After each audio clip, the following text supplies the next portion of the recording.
Hello मेरे प्यारे बच्चों, कैसे हैं? बढ़िया हैं। आप सभी लोग अच्छी सी तैयारी भी कर रहे होंगे। बच्चों, आज अभी आप लोग के लिए मैं कुछ महत्वपूर्ण क्वेश्चन लेकर के आया हूँ। आज की रात कर लीजिए तैयार, अभी समय है आपके पास है।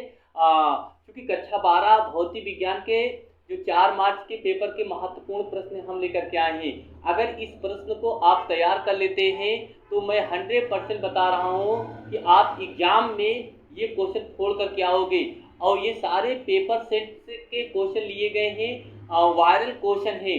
तो मैं आप लोग से रिक्वेस्ट करता हूँ कि ये जो 2-3 क्वेश्चन मैं आप लोग के लिए लेकर के आया हूँ, आप लोग उसको अच्छे से तैयार करना होगा। एग्जाम में आपको 100% पूरा मार्क्स मिलेगा। अगर नहीं आया तो बताना, ठीक है? इसलिए आप लोग को मैं बार बार रिक्वेस्ट कर रहा हूँ कि आप लोग इस वीडियो को पूरा देखना और अच्छे से समझ में भी आ जाएगा, ठीक है? चलिए देखते हैं क्वेश्चन हमारा क्या है। पहला क्वेश्चन दोस्तों, ये पहला क्वेश्चन है। कहा जाए कि पूरे बुक से सबसे महत्वपूर्ण प्रश्न है जो हल सहित लिए गए हैं। बहुत इंपॉर्टेंट क्वेश्चन है। ये क्वेश्चन आपके पेपर में जरूर पूछेगा, ठीक है? पहला क्वेश्चन आपसे यही कह रहा है कि कूलाम का नियम क्या होगा। आपसे क्वेश्चन ये पूछ रहा है कि कूलाम का नियम क्या होगा, या आपसे पूछेगा कूलाम के नियम लिखिए, ठीक है? तो इसका आंसर क्या लिखेंगे जरा ध्यान से देखना और अच्छे से भी आपको समझ में भी आ जाएगा। मैं सभी छात्रों से रिक्वेस्ट करता हूं कि प्लीज़ अभी तक जो भी छात्र इस वीडियो को लाइक शेयर नहीं किया है तो प्लीज़ मैं उनसे कह रहा हूं कि सभी लोग इस वीडियो को लाइक और शेयर जरूर कर दीजिए, ठीक है? ताकि सभी छात्र को ये क्वेश्चन पता चल जाए, ठीक है? चलिए देखिए, कह रहा है कि इसमें कूलाम का जो नियम है इसको कैसे लिखेंगे जरा ध्यान देखना। दो स्थिर बिंदु आवेशों के बीच लगने वाले आकर्षण या प्रतिकर्षण बल दोनों आवेशों के परिणामों के गुणनफल के अनुक्रमानुपाती तथा दूरी के वर्ग के व्युत्क्रमानुपाती होती है। तो बच्चों, ये आपको कूलाम का नियम लिखना है। तो इसका हम सूत्र क्या लिखेंगे? देखिए, F अर्थात बल है।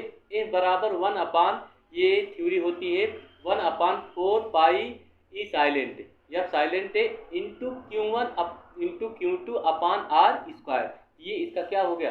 सूत्र हो गया, ठीक है? ये पहला क्वेश्चन था। इसी तरीके से बात करें हम दूसरा क्वेश्चन, तो दूसरा क्वेश्चन भी कुछ इसी तरह से है और इम्पोर्टेंट है। क्या है जरा ध्यान समझिए। देखिए, लिखा है विद्युत क्षेत्र की तीव्रता लिखिए। आपसे ये क्वेश्चन पूछेगा कि विद्युत क्षेत्र की तीव्रता किसे कहते हैं। देखिए, विद्युत क्षेत्र के किसी बिंदु पर रखा एकांक धनावेश जितने बल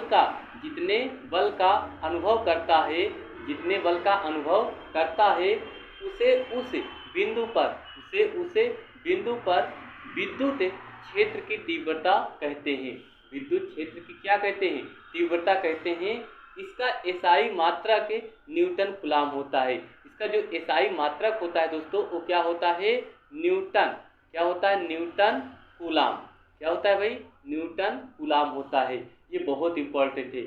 ये मैं बार बार आपसे कह रहा हूँ कि ये दोनों क्वेश्चन आप लोग अच्छे से तैयार कर लीजिए। इसके बाद एक और क्वेश्चन है, वो भी इम्पोर्टेंट है बच्चों, जो आपसे बहुत एग्जाम में पूछा जाता है, ठीक है? चलिए उसको भी देख लेते हैं जल्दी से। चलिए, ये अगला क्वेश्चन आपसे ये कह रहा है कि लॉरेंज बल किसे कहते हैं? लॉरेंज बल किसे कहते हैं बच्चों? बहुत इंपॉर्टेंट है, ठीक है? तो ये आपकी बात अगर बात करें तो हर पेपर सेट में ये क्वेश्चन जरूर पूछेगा और इसके पहले भी क्वेश्चन पूछा जाता था, ठीक है? ये कह रहा है लॉरेंज बल में क्या लिखेंगे, देखिए जरा ध्यान से। यदि कोई गतिमान आवेश किसी चुंबकीय क्षेत्र के लंबवत गति करते हुए उस क्षेत्र में प्रवेश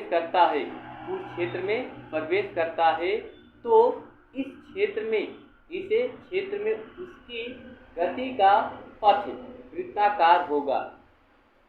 कह रहा है कि तो इस क्षेत्र में उसकी गति का पथ वृत्ताकार होगा। फिर आगे कह रहा है यदि आवेश Q तथा वेग V किसी बाह्य चुंबकीय क्षेत्र B में प्रवेश करता है तो उस पर गति की दिशा तथा चुंबकीय क्षेत्र की दिशा दोनों लंबवत एक बल लगाता है, जिसे क्या कहते हैं दोस्तों, लॉरेंज बल कहते हैं। तो ये लॉरेंज बल की परिभाषा थी बच्चों। ठीक है, तो इन 3 क्वेश्चन को आप लोग अच्छे से तैयार कर लीजिए, क्योंकि यही सारे क्वेश्चन एग्जाम में पूछेंगे। ठीक है, थैंक यू, मिलते हैं अगली क्लास में।